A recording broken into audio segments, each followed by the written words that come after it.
வணக்கம். துணை சப்ஸ்கிரைபர்களையும் எல்லா அன்பு உள்ளங்களையும் எனது நண்பர்களையும் வருக வருக என வரவேற்பதில் பெருமகிழ்ச்சி கொள்கிறேன். வக்ரதுண்ட மகாகாய சூரியகோடி சமப்பிரப அவிக்னம் குருமே தேவ சர்வகாரியேஷு சர்வதா. தென்னாட்டுடைய சிவனை போற்றி, என் நாட்டவர்க்கும் இறைவா போற்றி. நண்பர்களே, இந்த புத்தம் விதிய வீடியோவில் உங்கள் அத்துணை பேரையும் சந்திப்பதில் மிக்க மகிழ்ச்சி கொள்கிறேன். ஆண்டவன் எழுதிய தலைவிதி என்ற தலைப்பில் மேஷம் முதல் மீனராசி வரைக்கும் நம்ம போட்டிருந்தோம். அதில் மிகப்பெரிய வரவேற்பு, மிகப்பெரிய உற்சாகம். எனக்கே டைரெக்டாக ஃபோன் பண்ணி பேசிய அனைத்து நேயர்களுக்கும், அனைத்து சப்ஸ்கிரைபர்களுக்கும், அனைத்து அன்பு உள்ளங்களுக்கும் ஒரு மனமார்ந்த நன்றியை தெரிவித்து கொண்டு இன்றைக்கு நம்ம ஹாட் டாபிக் உள்ள போகிறோம். குருவுடைய பகவானுடைய வக்ர பயிற்சி. இந்த குரு பகவான் 9 கிரகங்களில் முழு சுபர் என்று அழைக்கப்படக்கூடிய ஒரே கிரகம் குரு பகவான். அப்படிப்பட்ட பிரகஸ்பதி தேவர்களுடைய குரு பகவான் வக்ர பயிற்சி அடைகிறார். சரியாக அக்டோபர் 9, 2024 முதல் பிப்ரவரி 4, 2025 வரை தற்பொழுது ரோகிணி நட்சத்திரத்தில் ரிஷபராசியில் பிரவேசம் செய்யக்கூடிய குரு பகவான் சில நாட்களில் அக்டோபர் 9ஆம் தேதியை நெருங்கும் பொழுது மிருகசீரிட நட்சத்திரத்தில் பிரவேசம் செய்து அதிலே வக்ரகதியை பெறுவார். சில நாட்களிலே மிருகசீரிடத்துக்கு போயிடுவார். போய் அக்டோபர் 9ஆம் தேதி அன்று சரியாக மிருகசீரிட நட்சத்திரத்தில் வக்ரகதி பெற்று 4ஆம் தேதி மார்ச் 2025 வரை அதே வக்ர நிலையிலிருந்து 4ஆம் தேதிக்கு பிறகு வக்ர நிவர்த்தியாகி செயல்படுவார். இதுதான் இந்த வக்ர பயிற்சியானது ஒவ்வொரு ராசியினருக்கும் எந்த மாதிரியான பலன்களை தரப்போகிறது என்பதை விரிவாக பார்ப்போம். அந்த வகையிலே முதலாவது ராசியாக இன்று வருவது மேஷராசி. காலபுருஷனின் முதல் வீடு மேஷராசி. செவ்வாய் பகவான் ஆதிக்கம் செலுத்தக்கூடிய மூலத்திரிகோணம் அடைந்த ஒரு வீடு. இந்த மேஷராசி என்பவர்களுக்கு பல தனி சிறப்புகள் இருக்கல. முதல் தனி சிறப்பு என்பது உழைப்பு. ஒரு காரியத்தை எடுத்து அதை சரிவர செய்யும் யோகமும் அதை சரிவர செய்யும் திறனும் பெற்ற அனைத்து மேஷராசி என்பவர்களுக்கும் இந்த குரு பயிற்சியானது எப்படி இருக்கும் என்பதை பற்றி பார்ப்போம். இந்த குரு பகவானுடைய வக்ர பயிற்சியானது அக்டோபர் 9ஆம் தேதி நெருங்கும் பொழுது உங்களுடைய தனஸ்தானத்தில், அதாவது உங்களுக்கு பாக்யஸ்தானாதிபதியாகவும் உங்களுக்கு விரயஸ்தானாதிபதியாகவும் வரக்கூடிய குரு பகவான் உங்களுடைய 2ஆம் இடம் என்று சொல்லக்கூடிய பாக்யஸ்தானத்தில் வக்ரம் அடைகிறார்.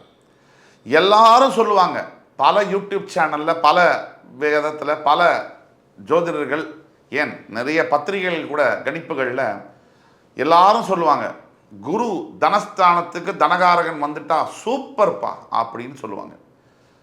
சத்தியமாக அது மாதிரி இல்லை. ஏன் அப்படின்னா, குரு பகவான் தனகாரகன், அவர் தனஸ்தானத்துக்கு வந்தால் நல்லது தான். ஆனால் அப்படி வரக்கூடிய குரு பகவான் அந்த தனஸ்தானமானது ரிஷபராசி. இங்கே ரிஷபத்திற்கு குரு பகவான் ஆகாதவர், அஷ்டமாதிபதி. ஒரு அஷ்டமாதிபதி தன் ராசிக்கு அஷ்டமாதிபதி ராசியில் அமர்ந்தால் அது எப்படி யோகம் தரும்? மேஷராசிக்கு கூட சொல்கிறேன், குரு பகவான் இருக்கின்ற இடமும் கூட ரொம்ப முக்கியம். அவர் இருக்கின்ற இடம் முக்கியம், அவர் பார்க்கின்ற பார்வை அதை விட முக்கியம்.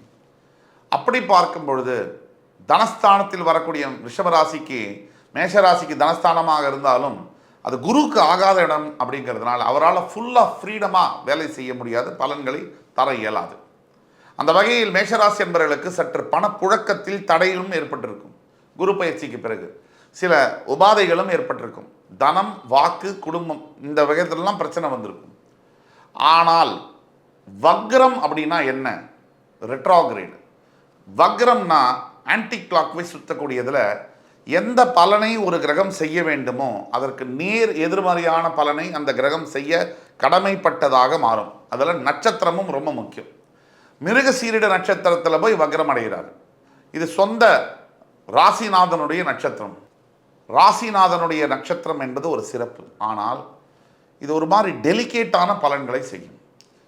குரு பகவான் உங்களுடைய ராசிநாதன் செவ்வாயுடைய நட்சத்திரத்தில் வக்ரகதி அடைவது மிக்சட் பலன்கள்னு சொல்லுவோம். கலந்த பலன்களை செய்ய கடமைப்பட்டது. எப்படின்னா, இது நாள் வரைக்கும் பணம் விஷயமாக தேங்கி கிடந்த கடன் சுமைகள், பணப்புழக்கம், கொடுத்த பணம் வரல, நம்மளால் பணம் வாங்கினதை கொடுக்க முடியல, அப்படிங்கிற நிலைமை என்பது மாறும். இரண்டாவதாக, குடும்பத்தில் நல்ல வார்த்தைகளின் மூலியமாக, பேச்சுவார்த்தைகளின் மூலியமாக ஒரு நல்ல சுமூகமான ஒற்றுமையான சூழ்நிலை என்பது நிலவும். இதை தவிர நீங்கள் கொடுத்த வாக்கை அதில் பிரச்சனைகள் வரும். நீங்கள் ஒரு வாக்கு கொடுக்குறீங்க அப்படின்னா அந்த இடத்துல பிரச்சனைகள் வரும். கொடுத்த வாக்கை நிறைவேற்ற முடியாத சூழ்நிலைகளில் மாட்டிக்கொள்ளக்கூடும். அதனால் சிறு சிறு பிரச்சனைகள் வரலாம். இப்போ குரு பகவானுடைய பார்வைகள் 5, 7, 9 இந்த மேஷராசிக்கு எந்தெந்த இடத்தை வக்ரகதியில் இருக்கக்கூடிய குரு பகவான் பார்க்கிறார் என்பதை பற்றி பார்ப்போம். குரு பகவான் பார்க்கின்ற பார்வைக்கு என்றுமே பலம் அதிகம். இந்த விதத்தில் குரு வக்ரமாகும் போது இந்த காலகட்டத்தில் அக்டோபர் 9 முதல் மார்ச் 4ஆம் தேதி வரை 5ஆம் பார்வையாக கன்னி உங்களுடைய 6ஆம் இடத்தை பார்க்கும் பொழுது உங்களுக்கு சில தேவையில்லாத விரோதங்கள் வரக்கூடும். அதாவது வேலை செய்யக்கூடிய இடத்துலையா இருக்கட்டும், வீட்லையா இருக்கட்டும், சொந்தக்காரங்க எஸ்பெஷலி ஒய்ஃப் ரிலேஷன் சைட்லேருந்து தேவையில்லாத வாக்குவாதங்கள், தேவையில்லாத விரோதங்கள் வருவதற்கான வாய்ப்பு 100% உண்டு. நண்பன் கூட சில சமயம் உங்களுக்கு எதிரியாக மாறக்கூடிய விஷயங்களும் இந்த காலகட்டத்தில் நடக்கலாம். அதே மாதிரி 7ஆம் பார்வையாக உங்களுடைய 8ஆம் வீடு என்று சொல்லக்கூடிய ஆயுள் ஸ்தானத்தை குரு பகவான் பார்க்கும் பொழுது உங்களுக்கு சில உடல் உபாதைகள் வரலாம். அதாவது ஆரோக்கியம் சம்பந்தப்பட்ட பிரச்சனைகள், இதில் நல்லதும் உண்டு. மறைந்து கிடைக்கக்கூடிய ஒரு வியாதி, உடலில் நம்ம கண்டுபிடிக்காத இருக்கக்கூடிய புதைந்து இருக்கக்கூடிய ஒரு வியாதி, அதை முன்னுக்கு கொண்டு வந்து அதுக்கு வைத்தியம் பார்க்கவும் வைக்க முடியும். அந்த வைத்தியம் பார்ப்பதன் மூலியமாக உடல் பிரச்சனை என்பது, ஆரோக்கிய பிரச்சனை என்பது தீர்ப்பதற்கான ஒரு வாய்ப்பும் ஏற்படும். இது முழு சுபகிரகமான குரு பகவான் செய்யக்கூடிய ஒரு பலனாகும். அடுத்தபடியாக அவருடைய 9ஆம் பார்வையாக உங்களுடைய 10ஆம் வீடு என்று சொல்லக்கூடிய தொழில் ஸ்தானத்தை குரு பகவான் பார்க்கும் பொழுது வேலை மாற்றங்கள் நடக்கக்கூடிய வாய்ப்புகள் இருக்குது. ஒரு இடத்திலிருந்து ஒரு இடத்துக்கு டிரான்ஸ்ஃபர் ஆகிறது, புதிய வேலை வாய்ப்புகளை நோக்கி பயணப்படுவது, இப்படிங்கிற மாதிரியான விஷயங்கள் இருக்குது. ஆனால் இந்த புதிய மாற்றங்கள், புதிய வேலை வாய்ப்பாக இருந்தாலும் டிரான்ஸ்ஃபர்ஸாக இருந்தாலும் சில சேலஞ்சஸ்க்கு மத்தியில் அது நடக்கும். சுலபமாக அது ஃப்ரீ ஃப்ளோவாக அது நடக்கிறதுக்கு உண்டான வாய்ப்புகள் குறைவு. இதுதான் முக்கியம். ஒட்டு மொத்தத்தில் இந்த மேஷராசி அன்பர்களுக்கு பரிகாரம் அப்படின்னு நம்ம செய்ய போனோம்னா நான் 3 விஷயங்களை சொல்ல விருப்பப்படுறேன். முதல் ஒன்று, குரு பகவானுடைய காயத்ரி மந்திரம் ஓம் ரிஷபத்வஜாய வித்மஹி கிருணிஹஸ்தாய தீமஹி தன்னோ குரு பிரச்சோதயாத். இந்த மந்திரம் 21 முறை நீங்கள் யூடியூப்பில் இருக்குது, அதாவது யூடியூப்பில் ப்ளே பண்ணி கூட கேட்கலாம். உங்களால் முடிஞ்சால் நீங்கள் சொல்லலாம்.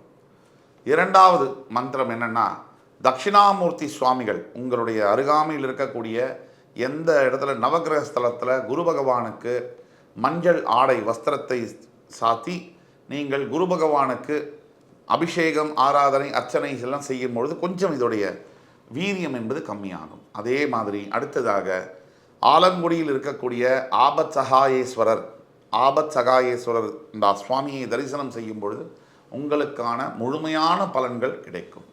ஒட்டு மொத்தத்தில் அனைத்து மேஷராசி அன்பர்களும் நீங்கள் நினைக்கிற போல் குரு பகவான் இது நாள் வரைக்கும் உங்களுக்கு நல்லது செஞ்சிட்டு இருந்தார் அப்படின்னு மற்ற இடத்துல சொல்லக்கூடியது பொய். குரு பகவான் உங்களுக்கு 2ஆம் இடத்தில் இருக்கும்போது சில சுமைகளை தரத்தான் செய்திருக்கிறார். ஆனால் இந்த வக்ர பயிற்சி ஆகும்போது அதில் ஒரு 60% நல்ல பலனை செய்வதற்காக அக்டோபர் 9 முதல் இந்த மார்ச் 4ஆம் தேதி 25ஆம் ஆண்டு வரைக்கும் உங்களுக்கு அக்டோபர் 9, 2024 4th February 2025 வரைக்கும் நல்ல பலன்களை தருவதற்காக வருகிற நம்ம பரிகாரங்கள் சொன்ன மாதிரி நீங்கள் செய்யும் பொழுது 100% உங்கள் வாழ்க்கையில் நீங்கள் வெற்றியடைய முடியும் என்ற நம்பிக்கையுடன் மறுபடி உங்கள் எல்லோரையும் சந்திக்கும் வரை உங்களிடமிருந்து விடைபெறுவது உங்கள் சுபாஷ் பாலகிருஷ்ணன். நன்றி, வணக்கம், வாழ்க வளமுடன்.